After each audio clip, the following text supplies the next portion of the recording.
한번 따라 하실까요? 하나님의 소원. 하나님의 소원. 우리 계속해서 수요일은 디모데 전서를 여러분에게 강해하고 있습니다.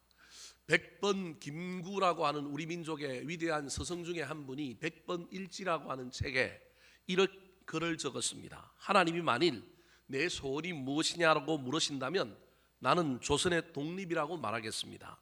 하나님이 두 번째로 내 소원이 무엇이냐고 물으신다면 그때에도 나는 조선의 독립이라고 말하겠습니다. 하나님이 또다시 세 번째로 네 소원이 무엇이냐고 물으신다면 그때에도 나는 조선의 독립이라고 말하겠습니다. 나는 조선의 독립을 꿈꾸면서 잠을 자고 조선의 독립을 위하여 밥을 먹습니다. 그렇게 적어 놓았습니다. 사람은 누구나 소원이 있고 그 소원을 이루기를 소망하며 기대하며 달려갑니다. 꼭 김구 선생님과 같이 공적이고 거대하고 고상한 소원만을 가져야 하는 것이 아니지만 인간은 누구나 그런 소원 아니더라도 소박하고 때로는 이기적이라 할지라도 우리 인간은 소원을 가져야 하고 그 소원을 이루는 것이 행복의 가장 기본이라고 할 수 있습니다. 올 한 해 여러분이 가지고 있는 소원들이 이루어졌으면 좋겠습니다. 그런데 성숙한 신앙인이라고 한다면 자신의 소원을 넘어서 하나님의 소원이 무엇인지를 깨달아 알아가고 그것을 이루려고 애를 쓰는 삶을 사는 사람들이어야 합니다. 특별히 그 사람이 하나님의 사역자라고 한다면 그 사람은 반드시 하나님의 소원을 이루는 일에 그의 삶의 많은 부분을 할애하고 초점을 맞추는 것이 지극히 당연합니다. 오늘 본문 말씀은 사도 바울이 에베소 교회에 부임한 젊은 목사 디모데에게 하나님께서 진정 원하시는 일, 하나님이 어떤 소원을 가지고 있는지를 깨닫고 그 일을 이루어가는 데 최선을 다하라고 권면하고 있습니다. 너의 소원이 아니라 하나님의 소원이 있는데 네가 그 소원을 이루는 에베소 교회의 사역자, 목회자가 되었으면 좋겠다, 그런 말입니다. 사랑하는 성도 여러분, 목회자인 저를 향하여 적용할 수 있는 말씀이기도 하지만 저와 여러분을 향하여도 주는 도전이라고 하는 사실을 이 본문에서 저와 여러분이 깨달을 수 있었으면 좋겠습니다. 우리 또한 우리의 소원을 향하여 열심히 하나님께 기도하고 하나님께 도움을 구하고 요청하며 달려가십시오. 그런데 때로는 내 삶의 일부분과 시간을 쪼개서 하나님의 소원이 무엇인지를 깨닫고 그 소원을 이루어드리는 저와 여러분이 되었으면 좋겠습니다. 자, 그렇다면 오늘 본문 말씀에서 사도 바울은 이 어린 디모데에게, 젊은 목회자 디모데에게 자기가 깨달은 하나님의 소원이 무엇인지를 알려주면서 어떤 소원을 이루어 달라고 권면하고 있을까요? 첫 번째입니다. 따라 하시겠습니다. 기도를 우선순위에 두기를 원하시는 하나님. 기도를 우선순위에 두기를 원하시는 우리 하나님의 소원 중에 하나가 자기 백성들이, 특별히 일하는 일꾼들은 일하다가 어려움을 겪게 되고 힘들 때마다 원망하고 불평할 것이 아니라 무엇을 우선순위에 두기를 원하느냐 하면 기도를 우선순위에 두고 하나님과 소통하고 하나님과 연결되고 하나님께 은혜를 받고 자기 어려움을 토로하는 이 일을 우리 하나님은 소원처럼 여기십니다. 자, 1절 말씀 같이 한번 읽어볼까요? 1절입니다. 시작. 그러므로 내가 첫째로 권하노니 모든 사람을 위하여 간구와 기도와 도고와 감사를 하되. 지난주에 이미 설교했던 내용이라서 길게 설교하지는 않겠습니다. 저 첫째로라고 하는 말은 순서적인 의미, 첫 번째, 두 번째가 아니라 가장 중요한 것, 우선순위요. 가장 중요한 것을 내가 너한테 권하는데 그 우선적으로 제일 중요하게 네가 잊지 말고 에베소 교회에서 사역할 때 목회자의 삶을 살아갈 때 네가 잊지 말고 붙들어야 할 것인데 그게 뭐냐면 기도라는 거예요. 근데 그 기도도 너의 소원만 아뢰는 기도가 아니라 지난번에도 얘기했던 것처럼 간구는 나의 부족과 나의 필요를 채워달라고 구하는 기도가 간구고, 저기 두 번째 나오는 기도는 우리가 흔히 알고 있는 기도야 말이 아니라 헬라어 원문에 의하면 하나님의 뜻을 분별하고 그 뜻이 이루어지게 해달라고 기도하는 게 저게 두 번째 나오는 기도예요. 세 번째 도구가 중보하는 기도예요. 네 번째 기도가 감사하는 기도예요. 그러니까 지금 사도 바울은 디모데에게 편지하면서 네가 수많은 어려운 일을 당할 거고 너의 목회가 때로는 고독하고 홀로 외로울 때 반드시 우리 하나님이 좋아하시고 우리 하나님이 원하시는 거 뭐냐 하면 네가 그것보다 우선적으로, 일보다 더 우선적으로 무엇을 붙들기를 원하느냐 하면 기도를 붙들기를 원한다. 그리고 너의 기도가 단순히 이기적으로 너 자신만을 향하여 위하여 기도하는 것이 아니라 기도가 넓어졌으면 좋겠다라는 거예요. 그렇다면 저게 사도 바울의 얘기인지 아니 진짜 하나님의 얘기인지는 어디서 알 수 있어요? 3절에 보면 사도 바울이 저렇게 권면하는 것이 하나님의 소원이었다라고 하는 걸 설명하고 있습니다. 자, 3절 말씀 같이 한번 읽어볼까요? 시작. 이것이 우리 구주 하나님 앞에 선하고 받으실 만한 것이니. 이것이라고 하는 건 앞에 나오는 1절과 2절이에요. 기도가 우선순위요. 기도의 폭을 높일 뿐만 아니라 2절에 가면 심지어 그 당시 자기들을 핍박하는 로마 황제들까지도 기도의 대상이었다라고 하는 이 이야기, 이것이 우리 구주 하나님 앞에 뭐하고? 선하고 받으실 만한 것이다. 저걸 다른 말로 바꾸면 하나님의 소원이라는 거예요. 좀 더 또 다르게 바꾸면 하나님이 기뻐하시는 거라는 거예요. 사랑하는 성도 여러분, 올 한 해 저와 여러분의 삶에 최고의 우선순위를 기도에 두셨으면 좋겠습니다. 하나님은, 보이지 않는 하나님은 저와 여러분이 기도할 때 만나 주십니다. 기도할 때 그 기도의 순간에 우리는 하나님의 임재를 체험합니다. 예배할 때도 찬송할 때도 하나님의 임재가 있지만 기도하는 것에 가장 큰 놀라운 역사가 일어나게 되어 있습니다. 그러므로 저와 여러분은 싸울 것이 아니라, 저와 여러분은 원망하고 불평할 것이 아니라 도리어 그러한 상황과 환경 속에 기도를 붙들어야 합니다. 특별히 예배소 교회 남자들을 향하여 이 사도 바울이 디모데에게 기도를 우선순위로 붙들라고 권면하고 난 다음에 이 예배소 교회에 있는 남자들을 향하여도 특별히 남자들이 더 기도해야 된다고 이야기하고 있습니다. 오늘 남자분들 몇 명 안 나왔는데 부담될지 모르겠지만, 자, 8절 말씀, 오늘 본문 뒤에 나오는 8절입니다. 시작. 그러므로 각 처에서 남자들이 분노와 다툼이 없이 거룩한 손을 들어 기도하기를 원하노라. 남자들이 분노와 다툼 없이 라고 하는 말은 분노와 다툼이 있는 자리에서 정신을 차려가지고 내가 지금 다투고 있구나, 내가 분노하고 있구나. 그때 분노하고 다툴 일이 아니라 뭘 들어? 거룩한 손을 들어 뭐 하기를? 기도하기를 원하노라. 왜 저런 표현을 쓰느냐 하면 동양의 문화와 달리 저 중동 지역의 모든 사람들은 대부분 기도를 어떻게 하느냐면 서서 하요. 서서 할 뿐만 아니라 대부분 어떻게 하느냐 하면 손을 들고 기도하는 경우들이 허다합니다. 우리는 그냥 앉아서 무릎을 꿇고 손을 모으고 하는 기도잖아요. 이게 동양의 기도라고 한다면 중건동 지역의 기도는 서서 하는 기도가 대체로 일반적이고, 그 서서 하는 기도도 대체로 하늘을 향하여 뭘 들고 기도해요? 손을 들고 기도해요. 여러분, 오병이어라고 하는 기적을 행할 때도 예수님께서 하늘을 우러러 뭐 하시고? 축사하셨는데 어떻게 하셨을까요? 그냥 글로는 하늘을 우러러 축사하시고 그래놨지만 그걸 그림을 그리면 어떻게 할까요? 하늘을 쳐다보고 손을 들고 그 오병이어를 놓고 기도한 거예요. 이게 유대인들의 기본적인 기도의 특징이란 말이에요. 그래서 소리여 남자들이 분노하고 다툴 때, 그 분노하고 다툴 때 입으로 다툴 거고요. 좀 더 나가면 뭘 쓸까요? 손을 쓸 가능성이 있는 거예요. 그래서 그 입으로는 기도하고 그 손을 들어 하나님을 하나하는 순간에 분노와 다툼이 아니라 평화가 나타나고 하나님의 인도하심을 구하게 되는 것입니다. 사랑하는 성도 여러분, 교회도 기도의 능력이 충만한 교회였으면 좋겠습니다. 올 한 해 저와 여러분의 삶에 우리 하나님의 소원이, 우리 하나님이 기뻐하시는 것이 기도를 우선순위로 두고 기도를 붙드는 것이다. 우리가 깜빡 잊어먹고 정신을 팔려서 삶의 현장의 관계의 영역에서 뭐가 꼬이는 바람에 기도하는 걸 잊어버리고 엉뚱한 짓을 하다가도 정신을 차려서 거룩한 손을 들고 기도할 수 있는 사람들이 되었으면 좋겠습니다. 더 나아가서 우리 교회도 기도의 능력을 갖추고 기도의 능력이 풍성하게 넘치는 교회가 되기를 우리 구주 예수 그리스도의 이름으로 축원합니다. 두 번째, 우리 하나님이 원하시는 것이 무엇일까요?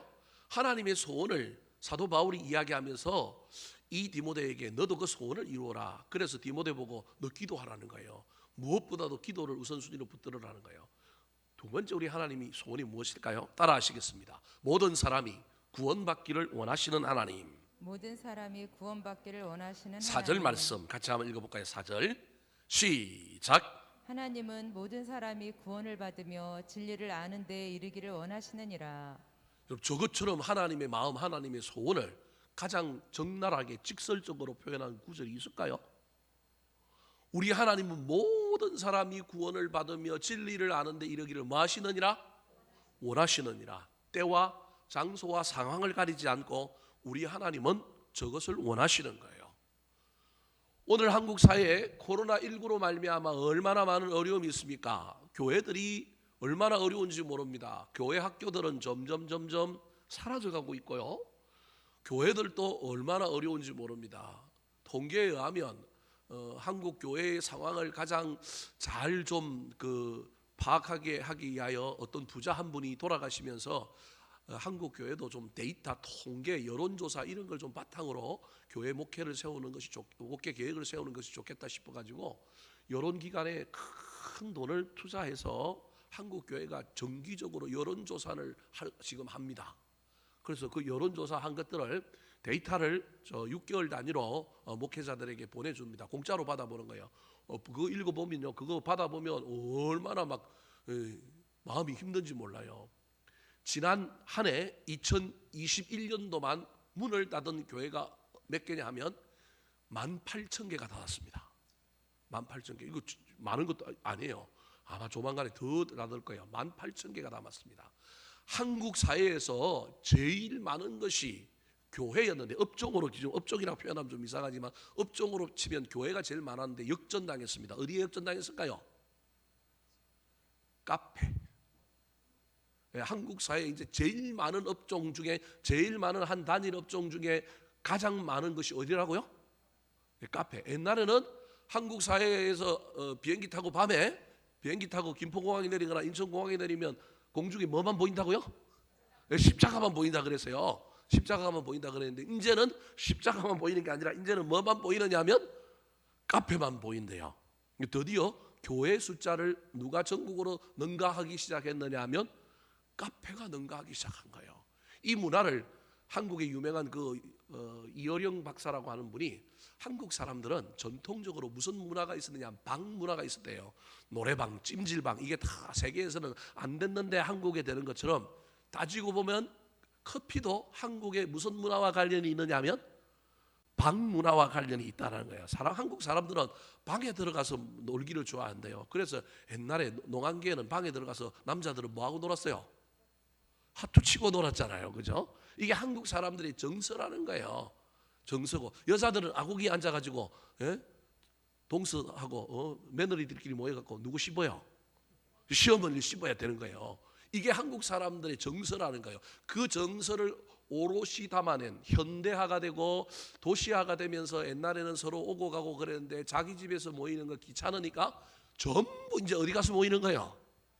카페 가서 모이는 거예요. 그게 고상해 보이고. 그래서 전 세계에 커피가 수출이 점점 줄어들고 커피 소비가 안 되는데 유일하게 커피 소비가 엄청나게 일어나고 있는 나라는 어디라고요? 대한민국이라는 거야. 제가 여러분에게 이런 통계를 이야기하는 이유는 이제 이담 통계를 이야기하려고 그러는 거예요. 교회 이야기하려고 하는 거예요. 그런데 교회는 늘어난 게 아니라 어떻게 됐다고요? 줄었어요. 재작년도에 우리 교단의 통계에 의하면 교인이 얼마 줄었느냐 하면 53,000명 줄었습니다. 지지난해 2020년 기준으로, 올해 기준으로 발표된 게 월요일 날 발표가 됐는데 얼마가 발표됐냐? 우리 교단, 다른 교단은 모르겠고 우리 교단은 철저하게 전산 시스템으로 돼서 교세를 보고를 하게 돼 있습니다. 그래서 우리 교단은 거의 정확합니다. 근데 우리 교단이 이번에 얼마 줄었느냐 하면요, 재작년에 5만 명 정도 줄었는데 이번에 2021년 연말 기준으로 얼마 줄었냐 하면 10배가 줄었습니다. 50만 명이 줄었습니다. 58만 명이 줄었습니다. 근데 제가 보기에 이거보다 더 줄었을 거예요. 더 줄었을 건데 아마도 온라인 예배를 드린다고 생각하고 목사님들이 카운팅을 하거나 또는 조금 더 넓은 마음으로 그나마 계수를 해서 보고를 했기 때문에 숫자가 이러지 않을까 그렇게 생각합니다. 걱정되죠? 여러분, 그럼에도 불구하고 걱정할 필요는 없습니다. 전 개인적으로 줄어들더라도, 그래도 줄어드는 교회는 줄어들고, 또 그럼에도 불구하고 전도하는 교회는 전도하고 늘어나는 교회는 늘어납니다. 줄어드는 거 무서워하지 말고 걱정하지 말고 하나님의 소원이 무언가, 그 소원을 내가 이루어드린다, 그 소원을 이루어드리는 교회가 되겠다, 그러면 그 교회는 생명력이 살아 움직여서 사람이 들어오는 교회가 되는 겁니다. 작년에 우리 교회에 등록하신 분이 총 몇 분 등록했느냐 하면 총 9분 등록했습니다. 9분, 작년에 9분 등록했는데 우리 최근사님까지 하면 10분이 등록했습니다. 10분 등록한 한 중에 우리 한 분이 지금 생사불명입니다. 예, 목포에서 오신 권사님 한 분이 계셨는데 어디로 돌아가셨는지 목포로 가셨는지 뭐 어떻게 됐는지 지금 생사불명이고요. 어제도 제가 전화를 한번 드렸더니만 전화를 안 받으시더라고요. 그래서 뭐 권사님이니까 어디 가도 신앙생활 안 하진 않지 않겠어요. 그래서 하도 연락이 안 되니까 그러면 좀 기다려보자 그래서 내년 연말까지는 기다려봐야 되겠다. 그렇게 하고 또 중간에 또 생각나면 또 전화 한번 해봐야 되겠다. 그래도요 10명 등록해갔는데 우리 교회 몇 명 정착한 거예요? 9명 정착한 거예요. 감사한 일일까요? 안 감사한 일일까요? 감사한 일이라니까요, 여러분. 옛날에 비하면 이건 아무것도 아니지만 그래도 우리 교회 이거 대단하고 얼마나 감사한 일인지 몰라요. 얼마나 감사한 일인지 몰라요. 올해는 더 늘어났으면 좋겠습니다.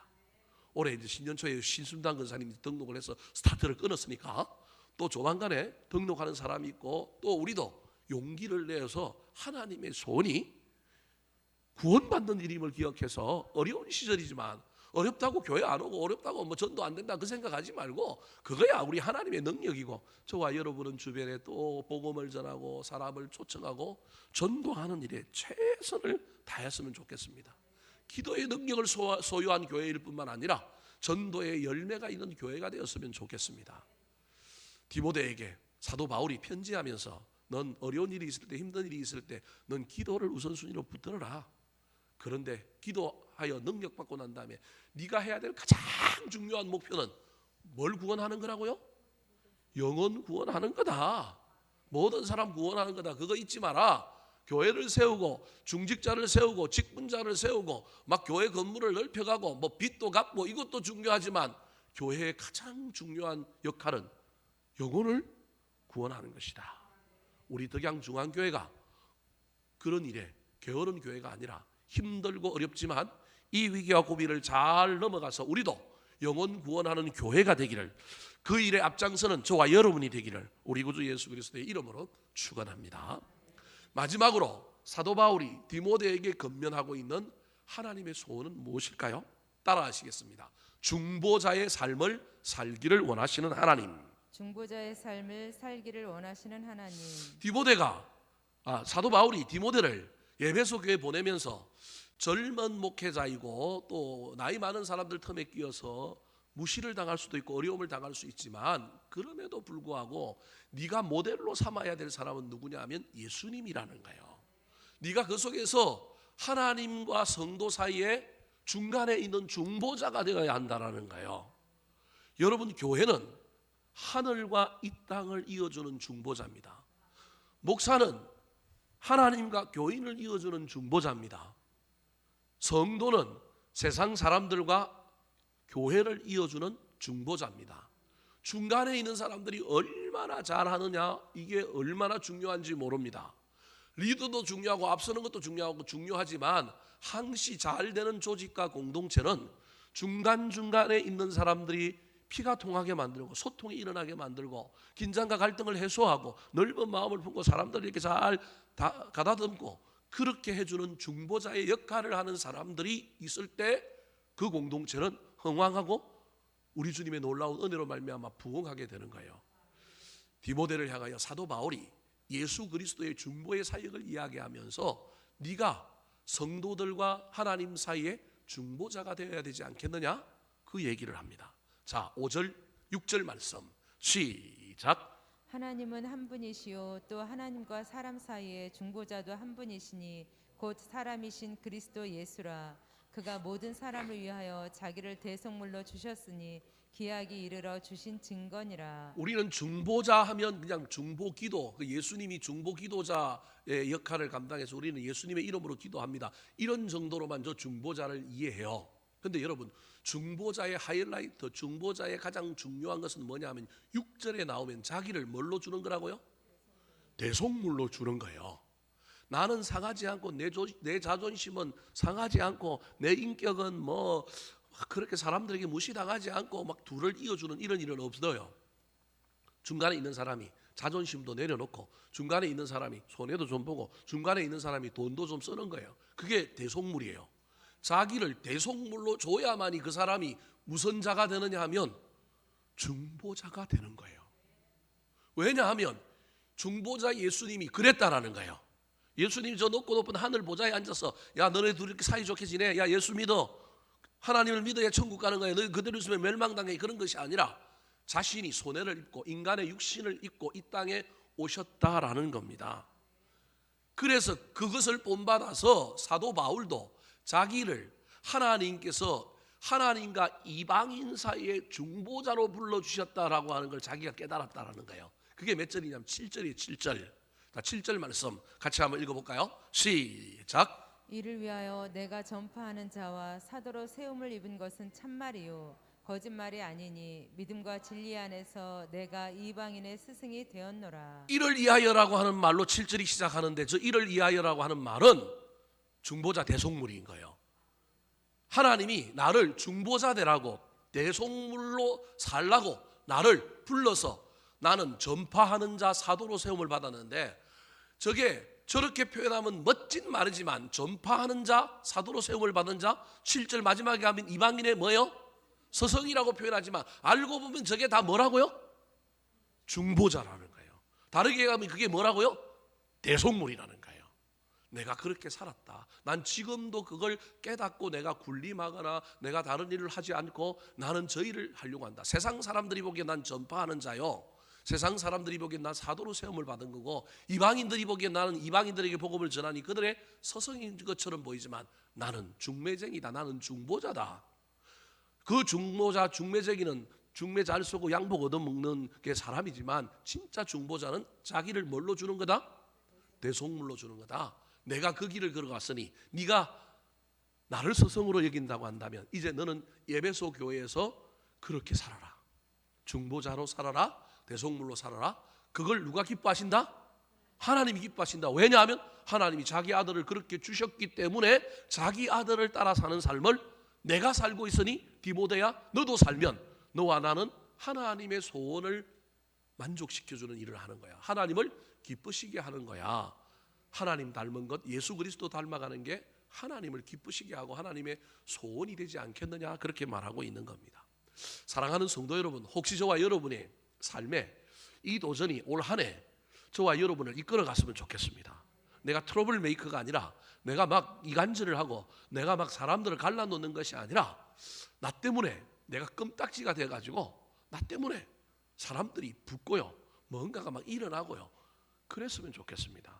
그게 중보자의 삶입니다. 그런데 중보자는 필연적으로 자기를 뭐 해야 된다고요? 대속물로 줘야 한다는 사실을 잘 기억하여 나도 살고 뭐 적당히 하고 그러고 영광을 누리려고 하지 말고 대속물로 십자가까지 예수님께서 자기 자신을 그렇게 하니 나중에 부활의 영광이 왔던 것처럼 하나님 우리를 내버려 두시지 않고 내가 중보자의 삶을 살며 대속물이 될 때 우리 하나님께서 높여주시고 복을 주시고 더 큰 은혜를 주실 것을 믿고 올 한 해 이 삶을 향하여 달려가는 저와 여러분이 되기를 우리 구주 예수 그리스도의 이름으로 축원합니다. 누가 기도를 잽싸게 많이 했나 봐요. 설교 빨리 끝내게 해달라고. 요즘 제가 설교 빨리 하려고 얼마나 애를 쓰는지 모릅니다. 한번 따라 하실까요? 하나님의 소원. 하나님의 소원. 기도를 우선순위에 두기를 원하시는 하나님. 기도를 우선순위에 두기를 원하시는 하나님. 모든 사람이 구원받기를 원하시는 하나님. 모든 사람이 구원받기를 원하시는 하나님. 중보자의 삶을 살기를 원하시는 하나님. 중보자의 삶을 살기를 원하시는 하나님.